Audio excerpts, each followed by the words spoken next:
Hi.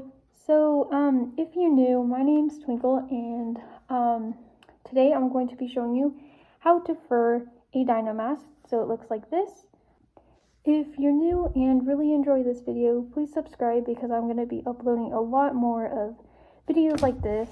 Also, let me know in the comments if you would be interested in buying masks like these. I might try to sell them on Etsy and do maybe commissions, or probably just stick to doing pre-made ones. I'm not sure yet, but I also want to sell tails and paws too. So if you're interested and think that's a cool thing, then comment. And if you're watching this video and it's kind of late, then check the description, and if I already have an Etsy shop, then I'll leave it down there in the description for you to check out. Okay, so yeah, let's get into the tutorial.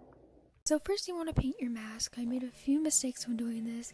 I didn't put a base layer of gesso. It just makes it a lot easier to paint, so you don't have to do as many layers. And then when you're done painting, make sure to put a layer of Mod Podge on top to seal it off and make it shiny. So here I'm just painting the teeth a little bit with some white paint. I don't really want it to be yellow, and then I don't want it to be too white. So now I'm just cutting off this strap that holds your head. I'm gonna replace it with a better one, so then the jaw movement and it just stays on your head a lot better.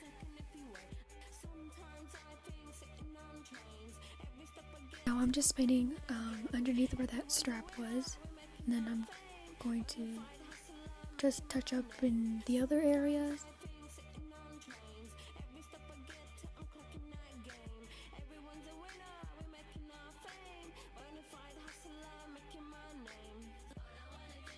Now I'm just taking off that bottom strap and cutting it off.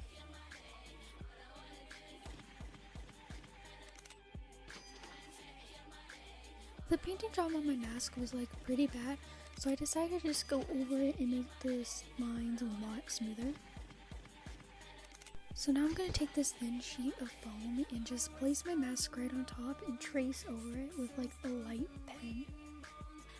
Okay, so this next part is kind of tricky, so just make about half an inch line around it, but make sure that the part where in the left side is actually a little thicker, because that's where your chin's gonna be. Make sure to put it on your head and measure it before you cut it. Okay, now you want to scratch up the mask where you're going to be gluing it, because it helps the hot glue to stick better and your mask will last longer. So now with your thicker piece of elastic, measure it on your head and draw where it fits, where it's not stretching or anything. Then hot glue the elastic to the side. And then this is what it should look like. So for mine, I had to hot glue it because it was too loose and the jaw wouldn't open. So if it just comes undone, I'll just have to re-hot glue it again. So now I'm scratching up the mask to hot glue the other band that will go on top. So first I just hot glued it, and then I put it on my head and measured it, and then I hot glued it to the end right there. Okay, so now for making the balaclava, all you want to do is do this head bulb shape thingy. And then next you want to cut it out and then sew the edges. Now for the eyes, I'm just taking a paper and drawing on it a template, so I have a guide on where to paint it.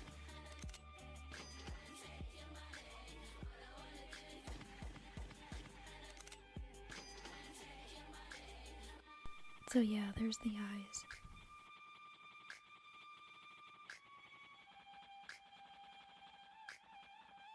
Now back to this, you just want to cut holes where your eyes and the mouth will be. Then I just hot glued it to the black mask piece. So then I put the black thing back on. I then glued the balaclava onto the elastic. So now I cut out some ears, and I added a little shape thing on the side just for a little bit of dimension. This part's kind of optional because it doesn't show that much through the fur. Then I put saran wrap around the ear and then put tape on top of that. And then write down the colors and where each placement is so you don't forget where each piece goes. So then I cut it and put it onto a piece of paper and I traced it, then cut it out again. So I also forgot to mention, don't forget to put the fur direction. So I put it onto the fur and traced it. Then cut it out and you should have all your pieces. So I stitched all the pieces together with a blanket stitch and it should look like this. Repeat the same thing for the other ear and you should have 2 ears that look like this.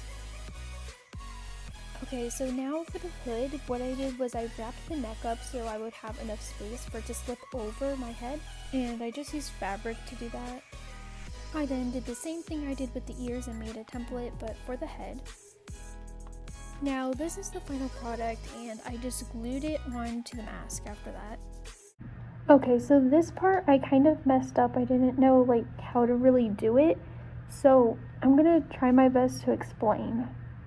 So after I glued on the hood to the mask, my original plan was to just glue the ears onto the hood, but that was kind of not a good idea because this fur is so long, it's hard to sew it. So what I did was I ended up having to do that. The better thing to do was when I was making the template for the hood, I should have placed the ears on there, traced around it, and then cut it out and did it attach the ears to the hood that way. However, I'm not sure if the floppy ear idea would work because how you're supposed to do the floppy ears is glue it, well, sew it and attach it to the hood.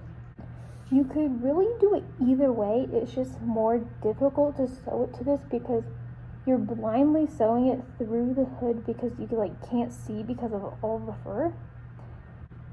Also, a tip is to put the ears higher than you think they are because of the weight.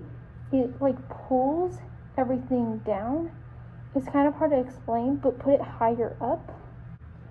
So that's all really, and it ended up being still super cute and I really like it. I'm pretty proud of it, but it's just that the ear position isn't really where I wanted it, but it still looks pretty nice. And the neck, I didn't do any special neck thing for it. I just left it the way it is. It is a little short in the back. It's hard to tell right here, but it's still fine. Yeah, I guess that's all. Bye.